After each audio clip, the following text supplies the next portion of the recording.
안녕하십니까. 여유만만 부자 설계. 오늘은 행복하고 활기찬 은퇴생활 100세 시대 자산관리의 이해라는 주제로 강의를 진행하도록 하겠습니다.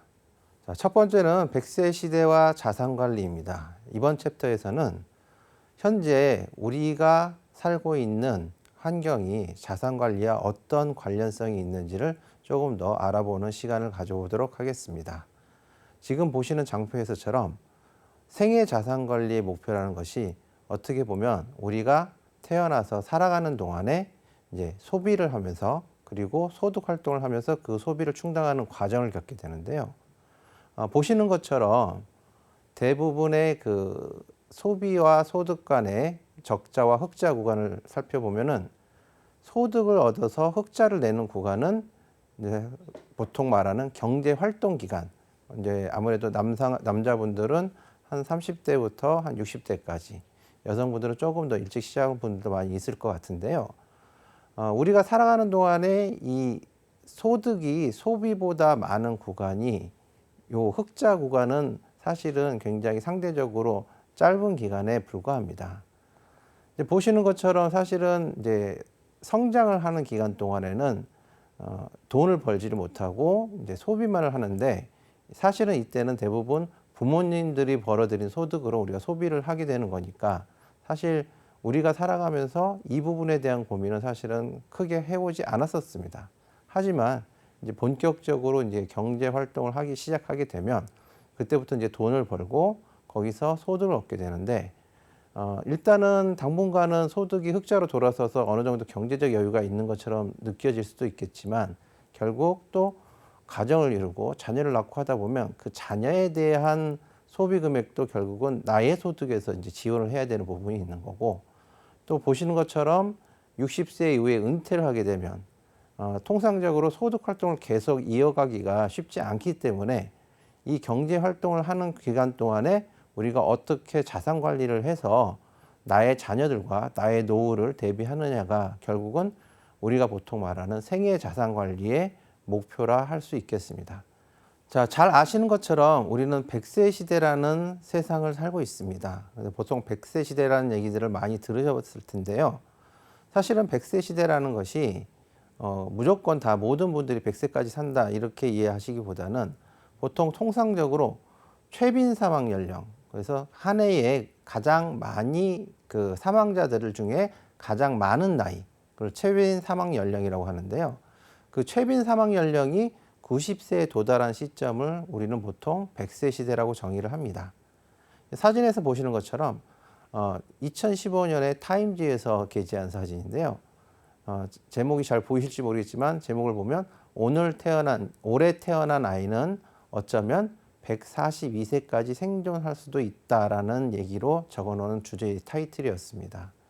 보시는 것처럼 우리가 어떻게 보면 100세 시대를 살아간다는 것이 더 이상 꿈만 같은 이야기가 아니라 부쩍 다가온 현실이라고 볼 수 있을 것 같은데요.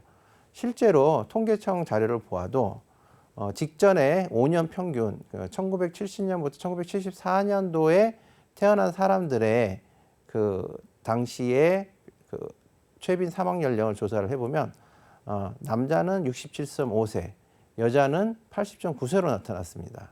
이때 당시에는 뭐 굳이 이제 100세 시대라는 용어가 우리한테는 굉장히 낯선 상황이었겠지만, 직전에 했던 2015년부터 2019년까지의 5년 평균을 내보면 85.6세가 남자로 나타났고요. 여자는 90세로 나타났습니다. 말씀드린 것처럼 여자들은 이미 이제 100세 시대에 도달한 어떠한 그 생애를 살고 있다라고 할 수가 있을 것 같습니다.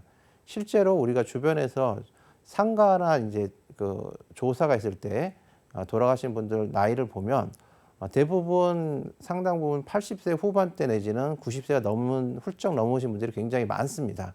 그만큼 우리가 100세 시대라는 부분에 대해서 어떻게 보면 충분히 고민을 하면서 살아야 되는 거 아닌가 이런 생각을 하고 있습니다. 자, 그렇다면은 개인들이 이렇게 나이를 먹고 오래 살게 된다는 게 사회적으로 어떤 영향을 미칠까요? 잘 아시는 것처럼 아무래도 나이 든 분들, 오래 사는 분들이 많아지게 되면 결국은 그 사회를 구성하는 구성원 중에 고령 인구, 보통 이제 현재는 65세 이상을 고령 인구라고 얘기를 하는데요. 그 고령 인구의 비율이 점점점 많아지는, 소위 말해서 사회의 고령화가 진행이 됩니다.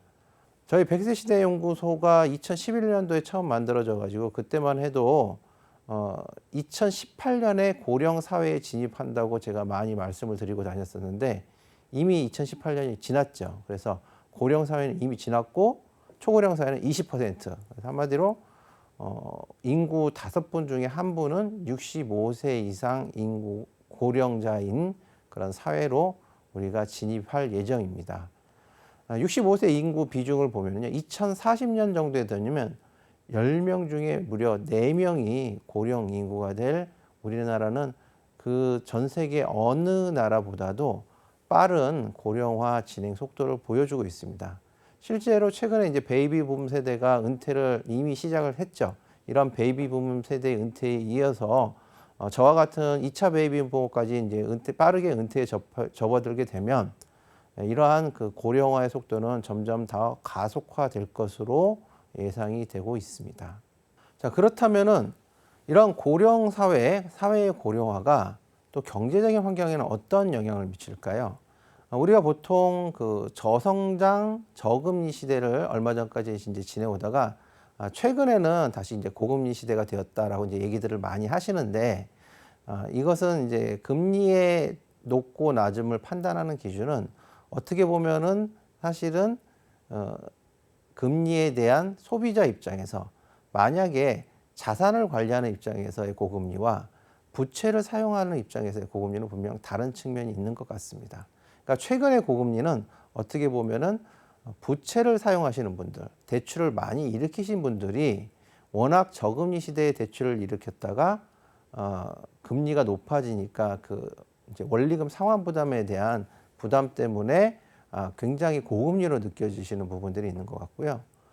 원래 이제 자산을 관리하는 입장에서 이제 2000년 정도만 하더라도 시중 금리가 7에서 10% 정도가 됐던 시절도 있었습니다. 그 이전에는 훨씬 더 높은 금리도 있었는데요.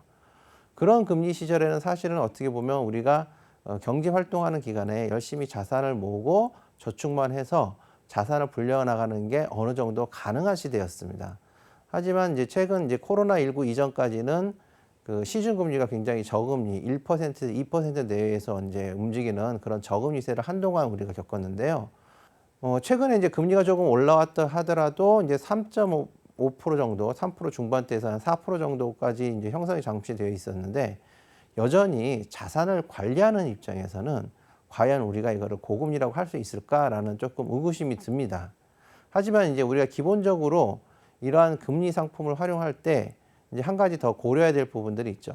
바로 물가 상승입니다. 물가 상승까지 고려한다면 항상 우리는 금리 수준이 물가 상승률보다 조금 더 높게 형성이 돼 있어야 어떻게 보면 이제 실질적인 그런 그 가치를 유지할 수가 있는데 시중 금리가 만약에 물가 상승률보다 낮게 형성될 경우에는 그런 안전성 자산만으로 자산을 관리할 경우에 오히려 이제 실질 금리가 결국은 물가 상승률을 쫓아가지 못하는 자산 관리 수익률이 되기 때문에 어떻게 보면은 그런 그 내가 가진 자산의 가치를 유지하는데 굉장히 어려운 상황에 처해질 수 있다는 거죠. 그러니까 최근에 이제 금리가 조금 올라오긴 했습니다만 차트에서 보시는 것처럼 상당히 장기적으로 그런 그 금리가 하향 안정화 추세를 보여주고 있고요. 결국은 우리가 살아가는 사회가 이미 이제 고성장 시대를 지나서 어느 정도 성장 단계가 성숙기에 들어간 시대이기 때문에 과거 같은 아주 높은 금리 수준은 사실은 기대하기 어렵고 조금 금리가 높아진다 한들 한 4% 내외에서 형성이 될 것 같고요. 다시 뭐 얼마든지 1%대의 초저금리 상황이 또 돌아올 수도 있다라는 거죠. 그렇기 때문에 우리가 자산 관리를 하는 입장에서는 이런 금리적인 부분들을 충분히 고민을 하면서 대응을 해 나가야 될 것 같습니다.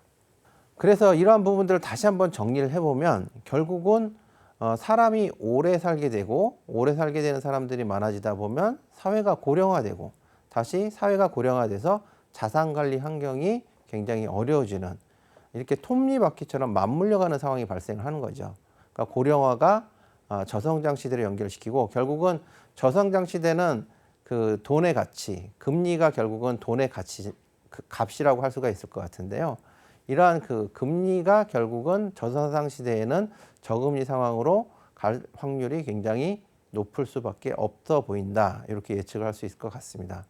또한 다시 개인 관점에서 돌아와 보면 나이 드신 분들이 많다는 거, 곧 은퇴하시는 분들이 많아진다는 것 자체가 어떻게 보면은 이 사회 구조적으로 돈을 소비를 하는 데 있어서 사실은 여러 가지 고민들을 많이 하게 하는 구조로 바뀌게 됩니다.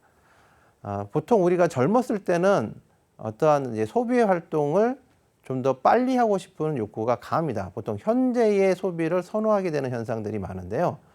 결국 이것들이 이제 그 소비로 연결되는 부분들이 있어서 이거를 양의 선호 현상, 시간 선호 현상이라고 우리가 보통은 지칭을 합니다. 그러니까 우리나라가 고성장 시대에는 젊은 인구들이 많다 보니까 이런 양의 시간을 선호하고 소비를 선호하는 분들이 많다 보면 결국은 돈을 쓰려는 사람들이 많아지기 때문에 금리가 높게 형성될 확률이 굉장히 높아지는 경제 환경으로 가는 거죠. 하지만 여러분들이 앞서 보신 것처럼 인구가 고령화되어 가지고 은퇴를 준비하고 은퇴에 접어든 분들이 많아지게 된다면 결국은 본인들이 스스로 어떠한 그 소득 활동의 한계를 느끼시기 때문에 현재 소비를 선호하기보다는 미래를 걱정하게 되죠. 솔직히 얘기해서 미래를 선호한다기보다는 미래를 걱정하는 분들이 많아지게 되신다는 겁니다.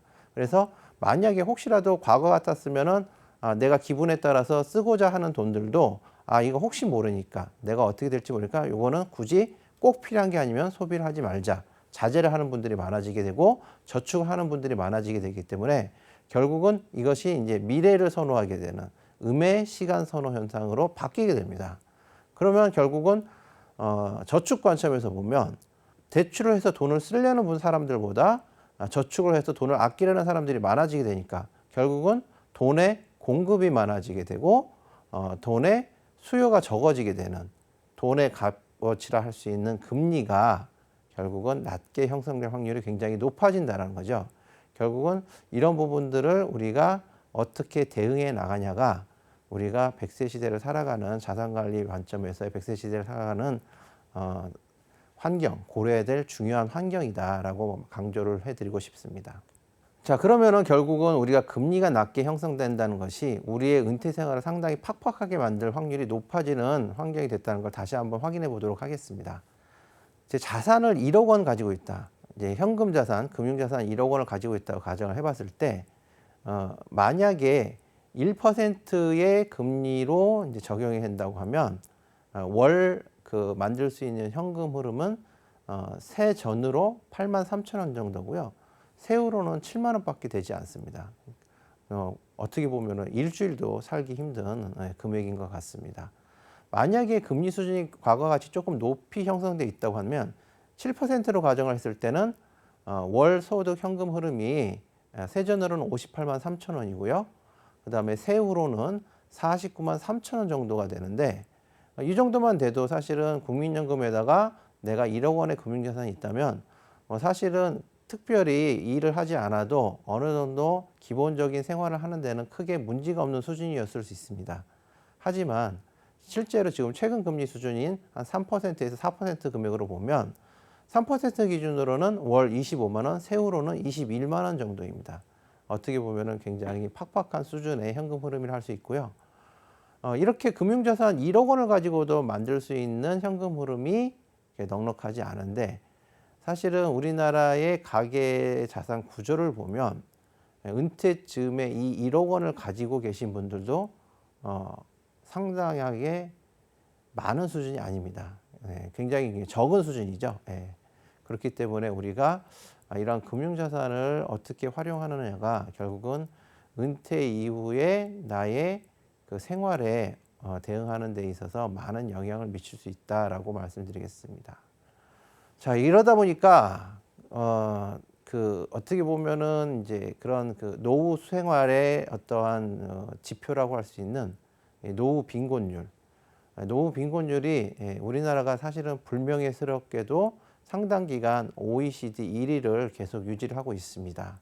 2022년 노인 빈곤율이 38.1%로 뒷걸음질 치고 있다는 최근 신문 기사가 있었는데요.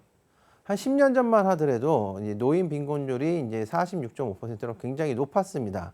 당시에는 우리나라가 어떻게 보면 3층 연금 체계가 아직은 본격적으로 작동하지 않을 때였기 때문에 이러한 부분들은 빠르게 개선될 것으로 사실은 예상을 했었는데요. 한동안은 이러한 부분들이 빠르게 개선되면서 이제 30%대까지, 30%대까지 이제 낮아지기는 했습니다. 근데 계속 낮아질 것으로 예상을 했었는데 최근 조사에서는 반대로 이렇게 높이 올라온 38.2%까지 올라온 결과를 보였습니다. 2021년에 37.6%까지 떨어졌다가 다시 38.1%로 올라온 것인데요. 또한 이 현재도 우리나라의 노후 생활, 노후 복지 제도 같은 것들을 이제 종합적으로 고려했을 때 이러한 상황이 계속 유지되어 간다면 2045년에도 노인 빈곤율은 30%를 웃돌 것으로 지금 예상을 하고 있습니다. 그러니까 이러한 노인 빈곤율은 사실은 중위소득의 50% 미만을 벌고 있는 분들, 소득이 있는 분들을 이제 우리가 이 노인 빈곤율 지표로 삼는데요. 어떻게 보면은 굉장히 힘들게 은퇴 이후에 힘들게 살고 있는 노인들이 많다는 현실이 개인적으로는 좀 안타깝게 굉장히 느껴집니다. 그래서 우리가 앞으로 이러한 은퇴 생활에 들어가신 분들은 과연 어떻게 우리가 이제 대응을 하여야 이러한 부분들을 조금 더 개선시킬 수 있을까라는 부분들을 고민을 하면서 강의를 들어주시면 좋을 것 같습니다. 자, 그러면 여기서 우리나라의 노후 준비 현실, 제가 앞서 잠깐 3층 연금 제도가 이미 10년 전, 이제 정확히는 2006년부터는 우리나라가 3층 연금 제도가 체계적으로 갖춰졌고요. 2006년도에 퇴직연금 제도가 도입됐으니까 정확히는 2005년 12월인데 2006년부터 이제 도입되었다고 보고 대략 한 19년 정도가 지났습니다. 19년 지났는데 그동안 결국은 이제 3층 연금 제도가 계속 어떻게 보면 이제 제대로 작동을 했는지 한번 제가 최근에 조사를 해봤습니다. 보시면은 국민연금 같은 경우에 1988년도에 도입이 돼가지고 현재까지 유지되어 있는데요. 2022년 연금 수급자 평균 수령액이 월 61만 원 수준입니다. 어떻게 보면은 그 최저 생활비에도 택도 없이 많이 부족한 수준이고요. 20년 이상 만약에 이제 국민연금에 가입돼 있으신 분들은 월 103만 원 정도 수령을 하실 수가 있기 때문에 결국 국민연금은 이제 오래 가입하셔야 조금 더 효과적인 어떠한 그 노후연금 제도로서 기능을 할 수 있다라고 이해를 하시면 될 것 같고요. 이제 2005년 12월에 도입된 퇴직연금 같은 경우에는 전체 금액으로 보면 굉장히 빠른 성장을 하고 있습니다. 335조 원에 달하는 퇴직연금 적립금이 쌓여 있는데요. 그렇지만 이거를 가입자당 평균 적립금으로 환산을 해보면 1인당 4,800만 원 정도에 머물러 있습니다.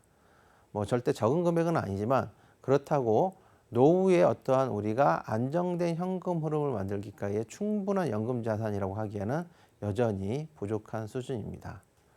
세 번째로 이제 개인연금이죠. 1994년에 도입이 됐는데 이제 30년 정도의 시간이 흘러서 사실은 개인적으로 뭔가 그 세액공제나 세제 혜택을 받으시면서 연금 저축을 열심히 하신 분들도 계시리라 예상은 되는데 평균적으로 보면 현재 누적 촉 적립금이 2022년 기준으로 160조 원이고요.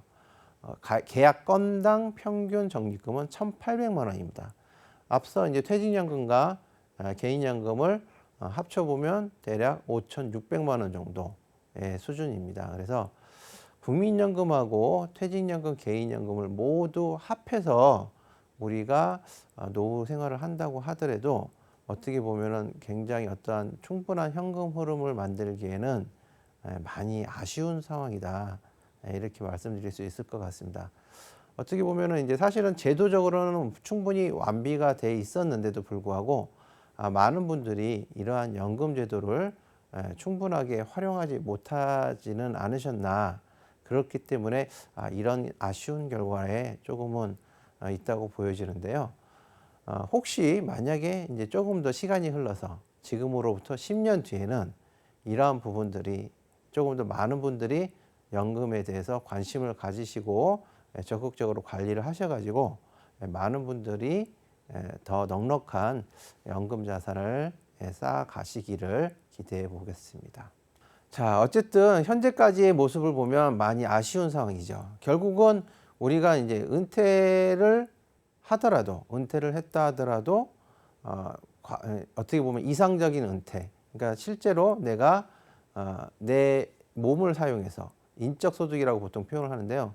근로나 사업 소득을 통해서 현금 흐름을 만드는 것을 벗어난 완벽한 은퇴까지는 아직은 조금은 시간이 좀 더 필요한 것 같습니다. 이것도 또 OECD 중에서 우리나라가 아쉽게도 또 1위를 불명예스러운 1위를 차지하고 있는데요.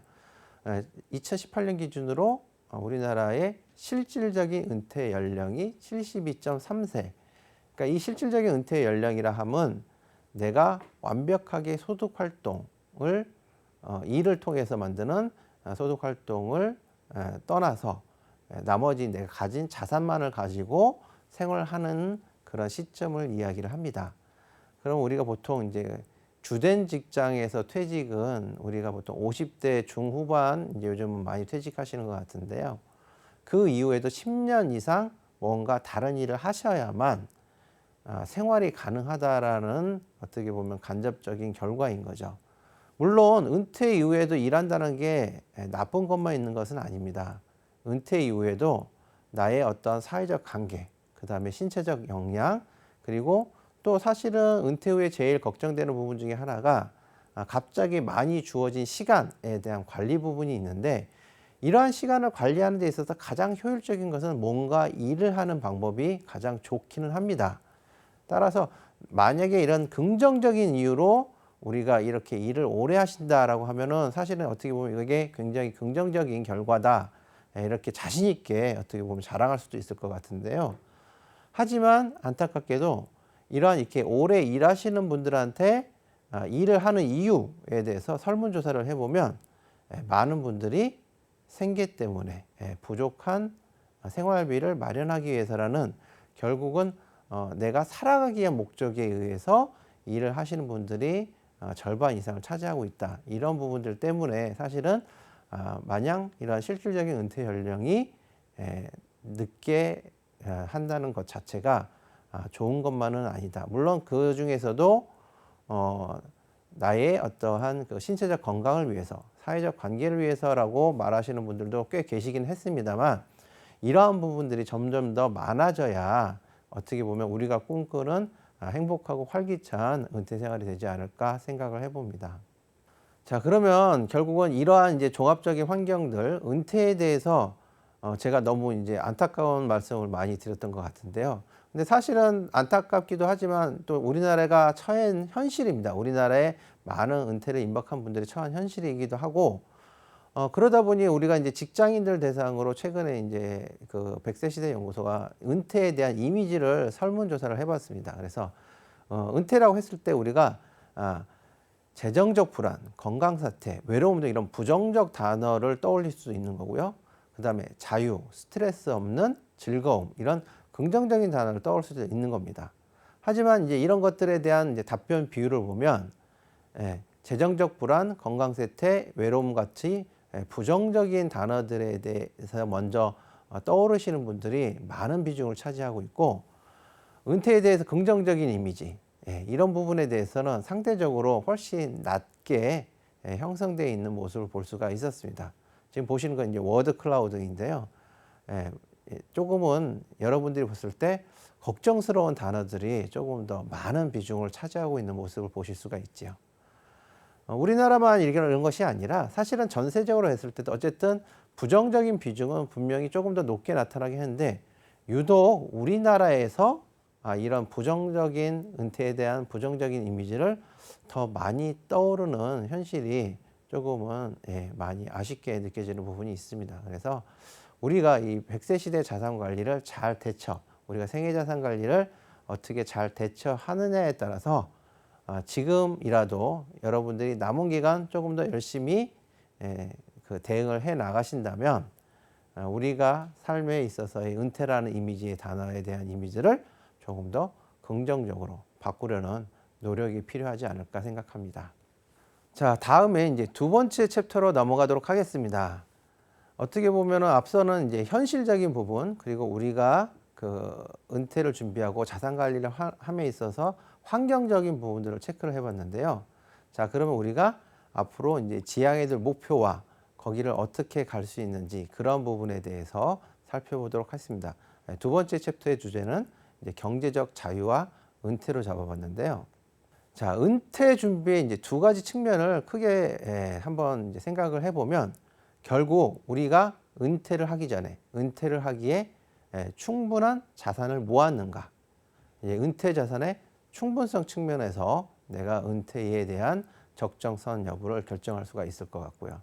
또 한 가지는 은퇴 후에 인컴, 현금 흐름이 정기적으로 충분히 나오는가, 은퇴 소득의 안정성 측면에서 우리가 은퇴를 고민해 볼 수 있을 것 같습니다.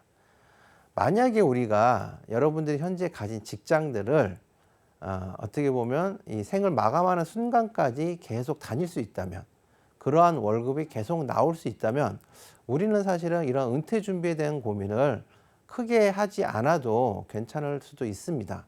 만약에 내가 월 300만 원 버는 일자리를 가지고 있다라고 가정을 했을 때, 사실은 나는 소비 생활을 300만 원 이내에서만 하면 사는 동안에 아무 문제가 없겠지요. 하지만 맨 앞에서 보여드린 것처럼 우리가 어느 시점에서 은퇴를 해야 되고 소득보다 소비 금액이 많아지는 적자 구간에 들어서기 전에 우리가 이러한 은퇴 준비를 해야 된다는 필요성이 있는 겁니다. 따라서 우리가 은퇴를 하기에 충분한 자산이 모았는가 하는 은퇴 자산의 충분성 측면과, 그 다음에 은퇴 이후에 인컴이 정기적으로 나오는가는 은퇴 소득의 안정성 측면이 잘 조화를 이루어서 자산 관리가 되어 있다면, 어떻게 보면 은퇴 후에도 우리가 계속 어떤 현금 흐름을 소득을 창출하는 활동에 대해서는 조금 더 자유로운 관점으로 접근을 할 수가 있겠죠. 자, 그러면 먼저 은퇴 소득의 충분성 측면에서 한번 살펴보도록 하겠습니다. 자, 은퇴 소득의 충분성, 자산의 충분성을 우리가 보통 얘기할 때 여러분 어떤 단어가 떠오르시나요? 가장 어떻게 보면 쉽게 떠오른 단어, 바로 부자. 우리가 살면서 부자에 대한 얘기들을 상대적으로 굉장히 평소에 많이 합니다. 사실은 많은 분들이 사실은 마음 한편에서는 나도 부자가 되고 싶다라는 생각을 하면서 살으셨을 거고요. 또 많은 분들이 어떻게 보면 이미 또 부자이신 분들도 계실 거고, 부자를 향해서 나가는 분들도 계실 것 같습니다. 그런데 사실은 이 부자에 대한 절대적 기준은 어떻게 보면 사람마다 다 다른 것 같습니다. 그래서 부자에 대한 기준은 절대적이기보다는 상대적인 게 아닐까라는 생각을 먼저 하고 있습니다. 사실은 내가 생각했을 때 내가 필요한 돈이 다 충분히 있다라고 생각이 된다면 얼마든지 부자가 될 수 있지요. 하지만 어떤 분들은 더 많은 자산을 부자라고 생각할 수도 있고요. 어떤 분들은 상대적으로 적은 자산으로도 충분히 부자가 되었다고 생각하며 살 수도 있긴 한 것 같습니다. 그런데 이러한 부의 기준이 과연 어떻게 상대적으로 절대적으로 작용하는지 한번 사례를 살펴보도록 하겠습니다. 자, 부자의 자산 규모를 통계청 자료를 한번 분석을 해서 제가 뽑아 왔습니다. 요거는 이제 2022년에 그 통계청 마이크로 데이터를 제가 분석한 자료인데요. 그 우리나라의 그 총 가구 수가 대략 2,200만 가구 정도가 됩니다. 2,200만 가구 정도가 되는데, 그 중에 상위 1%, 그러니까 상위 1% 커트라인, 등수로 매기면 2천만 가구 중에 한 20만 등 정도가 되시겠네요. 20만 등이 되는 가구의 순자산 금액을 보면 32억 8천만 원, 대략 33억 원 정도면 이제 상위 1% 안으로 들어왔다라고 판단이 되는 그 순자산이라고 보시면 될 것 같습니다. 여기서 말하는 순자산은 총자산이 아니고요. 내가 순수하게 가진 내 자산, 그러니까 결국 은행이나 금융기관에 대출이 있다면 그런 부채를 뺀 순수한 자기 자산을 의미를 합니다. 그래서 이 순자산 금액이 33억 원 정도에 만약에 내가 보유를 하고 있다라면 가구 기준으로 우리나라의 상위 1% 안으로 이제 막 진입을 하신 수준이다라고 보시면 될 것 같고요. 이걸 조금 올려서 상위 0.5%, 한 10만 등까지 끌어올려 보면 40억 8천만 원으로 조사가 되었습니다. 41억 원 정도가 될 텐데, 상위 1%와 상위 0.5%, 10만 등이라는 그 가구가 더 존재하는데도 불구하고 생각보다 어떻게 보면 자산의 규모의 차이는 생각보다 크게 나지는 않는 것 같습니다. 자, 이제 상위 0.1% 가구를 한번 볼까요? 상위 0.1%면 2,200만 가구 중에 상위 0.1%, 2만 등 정도에 해당되는 순위입니다. 순자산 기준으로 71억 4천만 원. 이 정도 되면 뭐 아직도 여전히 뭐 71억이 과연 부자일까라고 생각하시는 분들도 있을 수 있겠지만, 그래도 상당 부분 이 정도 되면 어느 정도는 동의하시는 분들이 많은 것 같습니다. 실제로 저희가 통계 조사를 해봤습니다. 그래서 중산층을 대상으로 부자의 기준에 대한 부자의 순자산의 기준을 한번 통계청의 자료와 관계없이 설문조사를 해보면 대략 30에서 50억 구간에 가장 많은 응답을 해주십니다. 그래서 평균을 대략 내보면 한 37억 정도의 자산을 보유하고 있으면, 순자산을 보유하고 있으면 부자다라고 이제 중산층들은 인정을 하고 있는 모습이고요. 상위 1% 안에 들어가는, 보통 이제 금융자산 10억 이상 보유하신 분들을 대상으로 설문조사를 해보면 그래도 100억은 있어야 부자다라고 인정을 하고 있습니다. 앞서 말씀드린 것처럼 제가 부의 지위를 절대적인 기준보다는 상대적으로 이제 많이 작용을 하는 것 같다라고 말씀을 드렸는데, 결국은 내가 처한 환경이나 내가 사는 환경에 비춰봤을 때에 더 높은 지향점을 향하는 게 보통 이제 부의 기준을 판단하는 성격이라고 할 수가 있겠죠. 저같이 이제 금융업계에 종사하는 사람들은 어떻게 보면은 그 급여 생활자, 소득자 중에서는 상당히 상위 구간에 많이 들어와 있는 상황인데도 불구하고 제 주변에서 스스로를 부자로 인정하는 사람들은 많이 보질 못했습니다. 왜냐하면 내 주변들이 다 비슷한 소득을 올리고 비슷한 소비 활동을 하고 있기 때문에 사실은 거기서 나는 차별화된 부자라고 인정하기가 쉽지는 않은 상황인 거죠. 그렇기 때문에 어떻게 보면은 우리가 이러한 부자의 판단, 은퇴 자산의 판단을 결국은 내가 주어진 환경에서 어떻게 내 스스로 정하고 인지하느냐가 어떻게 더 중요하다라고 할 수 있을 것 같고요. 물론 자산을 조금 더 많이 쌓아가고 많은 자산을 가져가는 부분에 있어서는 목표를 가져가야 되긴 하겠지만, 또한 우리가 이러한 부자의 그 지위에 대해서 강박관념을 가질 필요는 또 한편으로는 없지 않을까, 저 개인적으로 그렇게 생각을 좀 해봅니다. 결국은 우리가 살아가는 것은 삶의 질 측면에서 보면 결국 소비와 연관이 되어 있습니다. 내가 얼마큼 돈을 쓰면서 살아갈 수 있을까? 내가 스스로 돈을 많이 소비하지 않는 구조로 가져갈 수만 있다면 사실은 그렇게 많은 자산이 필요할 이유는 없겠죠. 그렇기 때문에 내가 필요한 소비 금액만큼 충분히 나의 자산으로 조달이 가능하느냐 안 하느냐를 가지고 내가 은퇴 자산의 충분성 여부를 조금 판단해 볼 수 있을 것 같습니다.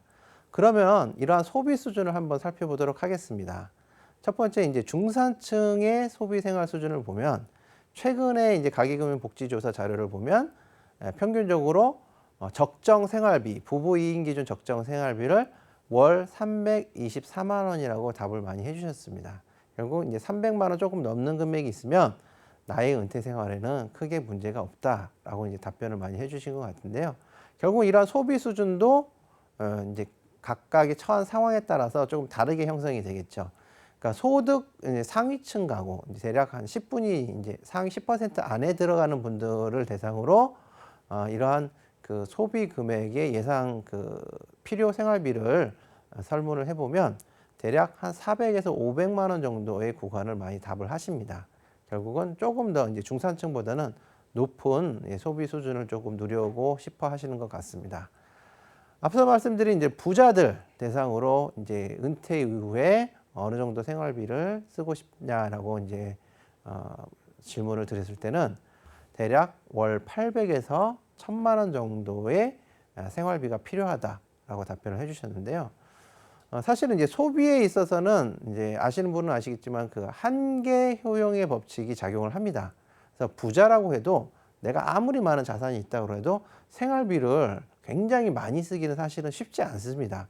물론 뭐 드라마에서나 이런 데서 보면 굉장히 막 돈을 많이 쓰는 분들도 계시긴 하겠지만, 뭐 제 주변에서 소위 이제 제가 이제 증권사에 다니고 있기 때문에 이제 돈이 많으신 고객분들도 많이 만나긴 하는데 그분이 소비하는 수준도 사실은 우리가 생각하는 것처럼 그렇게 큰 차이를 보이는 않습니다. 물론 조금은 그런 돈을 쓰는 데 있어서 자유로운 부분이 있긴 하겠지만 절대적으로 많은 금액을 사용하면서 살아가는 게 아니죠. 그렇기 때문에 생각보다는 그렇게 엄청난 그 소비 생활을 하고 계시지는 않는다. 물론 그 중에는 조금 더 많은 소비를 하고 계시는 분들도 있긴 하겠지만 대략적으로는 부자들 경우에도 한 월 1,000 정도의 생활비는 충분하다는 분들이 많이 답변을 해주시고 계십니다. 그래서 이러한 나의 생활비 수준, 지금 방송을 보시는 분들도 결국은 나의 은퇴 준비, 내가 가진 자산이 과연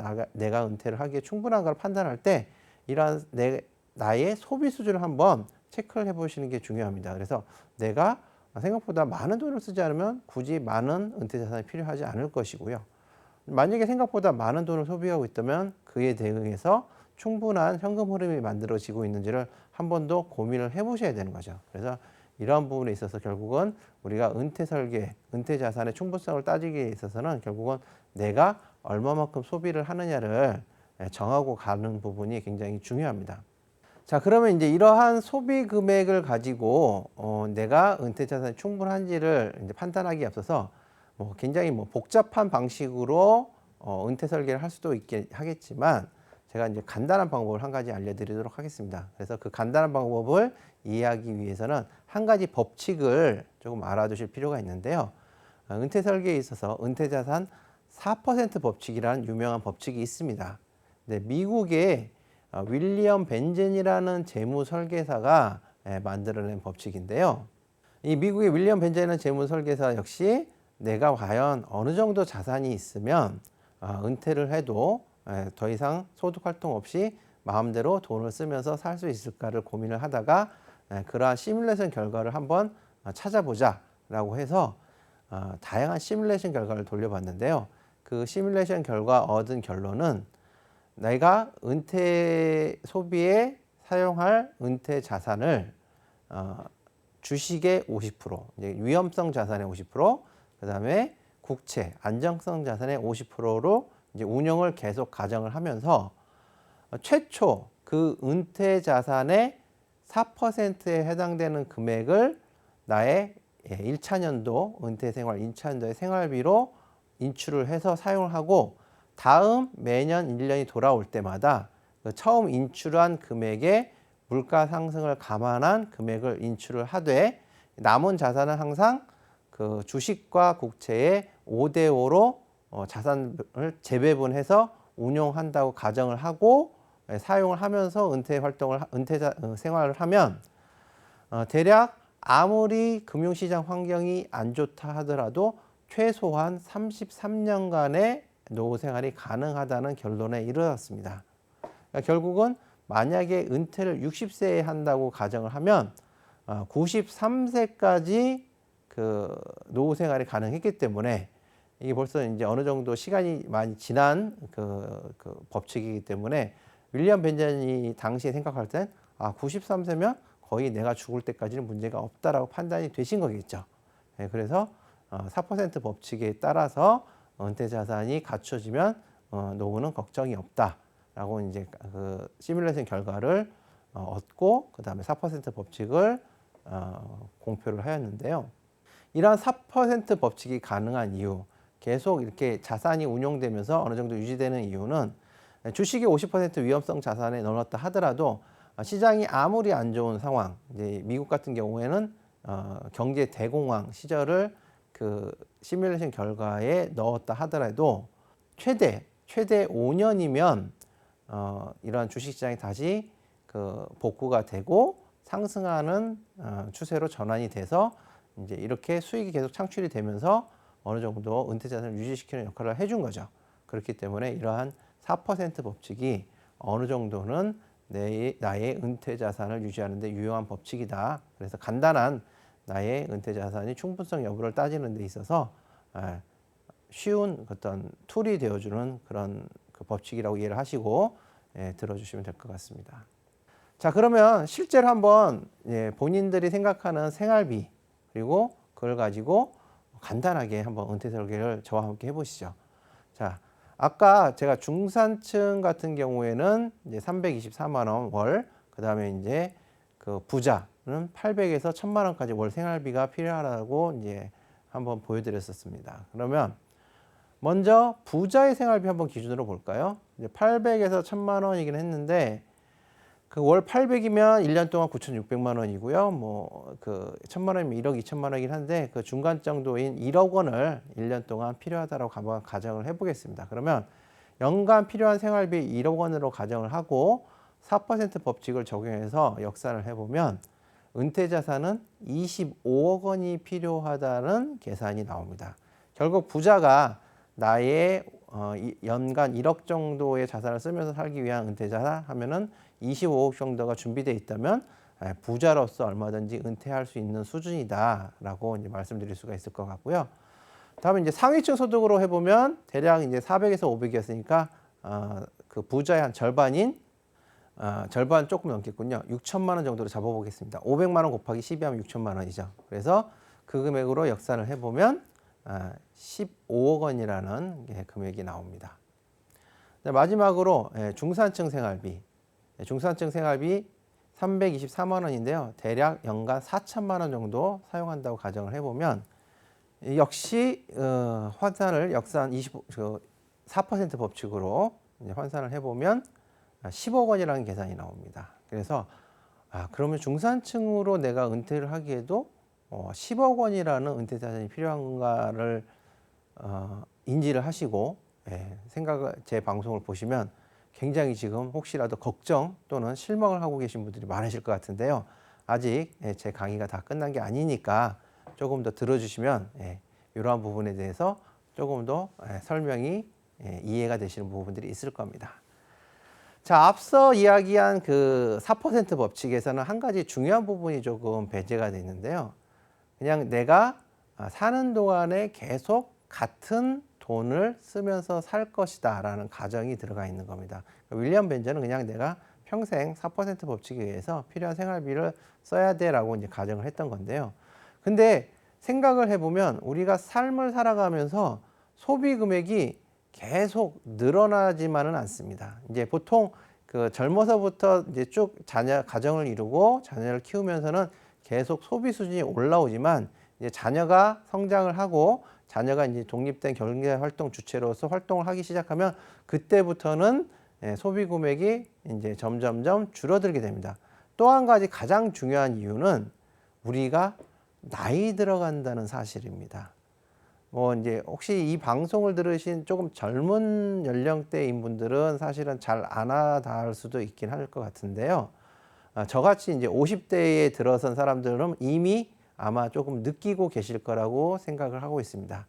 신체적 능력이 조금씩 저하되기 시작하면 생각보다 활동성이 떨어지게 되고 활동성이 떨어지게 되면 결국은 내가 돈을 소비하는 금액도 줄어들게 됩니다. 그래서 이런 보시는 것처럼 노후에 따라서 나이 들어감에 따라서 굉장히 우리가 빠르게 소비 금액이 감소하게 되는데요. 사실은 우리가 앞서 4% 법칙은 여기 그 차트에서 보시는 것처럼 사각형의 은퇴 자산을 상정을 한 것이죠. 근데 사실은 따지고 보면 저 빨간 선 위쪽의 부분 자산은 사실은 굳이 필요하지 않은 부분이라고 할 수 있습니다. 결국은 우리는 이런 노후 소비를 감소하는 부분들을 고려를 했을 때 생각보다 많은 은퇴 자산이 필요하지는 않을 것이다 라는 결론에 이를 수 있습니다. 자, 그러면 우리가 노후 소비 감소를 고려해서 은퇴 자산을 다시 한번 재산정을 해보도록 하겠습니다. 근데 실제로 그 소비 통계를 분석을 해보면은요, 60대 이후의 소비 통계를 분석을 해봤더니 대략 소비의 규모가 60대를 기준으로 100으로 잡았을 때 소비의 감소 규모가 70대 가서는 한 40에서 50%까지 줄어듭니다. 그럼 굉장히 많이 줄어듭니다. 사실은 뭐 매년 조금씩 줄어드는 현상이겠지만 10년 구간으로 따져보면 대략 한 50에서 60%까지 소비 금액이 줄어든다는 거죠. 근데 한 가지 여기서 이제 중요한 부분은 뭐냐면 과연 그 소비 금액이 줄어드는 게 온전하게 활동성이 저하돼서 신체 능력이 저하돼서 소비 금액이 줄어드냐마는 부분은 아닌 것 같습니다. 먼저 맨 앞 챕터에서 보셔드린 것처럼 사실은 우리가 노후 소비에 대한 부분들이 걱정이 많기 때문에 소비를 미루는 경향, 저축을 하게 되고 소비를 미래 소비로 전환하게 되는 현상이 있다고 그랬잖아요. 그럼 결국은 우리가 이렇게 급감하는, 소비 수준이 급감하는 이유는 두 가지 요소가 반영돼 있다고 할 수 있겠죠. 그러니까 첫 번째는 그런 그 활동성 감소에 따른 소비 규모 감소가 있을 거고요. 또 한 가지는 내가 현금 흐름이 원활하지 못하기 때문에 아끼는 소비, 현재 소비를 미루는 이런 경향, 두 가지가 다 작용이 될 거기 때문에 노후 소비 감소를 50에서 60%다 반영하기에는 조금 무리인 것 같고요.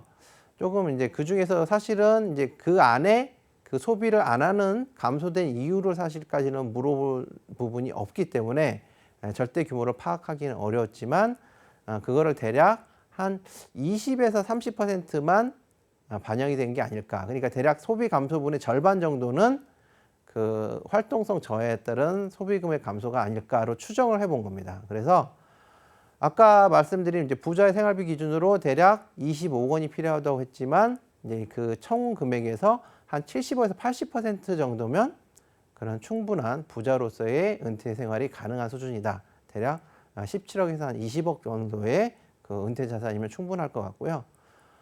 상위층으로 보면 역시 비례해서 10억에서 한 12억 원, 그다음에 중산층 같은 경우에는 대략 한 7에서 8억 원 정도의 은퇴 자산이 준비되어 있다면 사실은 걱정 없는 수준이다라고 할 수 있을 것 같고, 여기에 또 한 가지 이제 우리가 반영할 수 있는 게 뭐냐면, 만약에 내가 국민연금 100만 원이 있다. 그러면 국민연금 같은 경우에는 대략 은퇴 자산으로 한 3억 원 정도의 가치가 있다라고 환산을 하면 됩니다. 그러면 3억 원 정도를 여기서 중산층 생활에서 빼면 한 4억에서 5억 정도만 가져도 우리는 걱정 없는 은퇴 생활이 가능하다라고 말씀드릴 수 있을 것 같고요. 결국은 우리가 이제 자산이 충분하면 부자다라고 얘기할 수도 있긴 하겠지만, 내가 은퇴 이후에도 충분한 소득, 현금 흐름이 있으면 얼마든지 부자로 생각하면서 살아도 문제 없지 않을까라고 생각을 합니다. 결국은 내가 은퇴 후에 연금 소득, 그 다음에 인컴 소득, 다른 자산을 통해서 뭐 금융자산에서 배당을 받던가 아니면은 뭐 그 수익형 부동산을 통해서 월세를 받던가 이런 인컴 흐름이 있을 수도 있고, 그 다음에 뭐 조금 더 내가 그 생활비를 보태기 위해서 계속 근로를 할 수도 있고, 이런 부분까지 감안을 했을 때 내가 만들 수 있는 모든 현금 흐름이 내 필요한 생활비를 충분히 충당하고 남는다면 우리는 얼마든지 은퇴 이후의 생활 100세 시대를 부자로 살아갈 수 있지 않을까라고 생각을 해봅니다. 그래도 무엇보다 가장 좋은 것은 연금으로 나의 노후 생활비를 충당할 수 있는 게 가장 좋은 방법이라는 걸 다시 한번 강조하면서 말씀을 드리겠습니다. 자, 이제 첫 번째 시간에 이제 마무리되어 가는데요. 사실 이제 우리나라는 그런 연금을 통해서 충분한 현금을 만든 분들이 있기는 하겠지만 아직까지는 통계에 충분히 잡히지는 않고 있습니다. 하지만 선진국을 보면 이미 연금으로 부자 되시는 분들이 많이 나오고 있습니다. 미국의 401k나 IRA를 통해서 연금 100만 장자, 대략 13억 원 정도의 연금 자산을 가지고 은퇴하시는 분들이 대략 68만 8천 명 정도에 이를 정도고요. 호주 같은 경우에도 호주 달러로 100만 달러, 8억 6천만 원 정도로 가지고 은퇴하시는 분들이 10년 새에 10배 정도 증가할 정도로 연금 부자들이 빠르게 늘고 있습니다.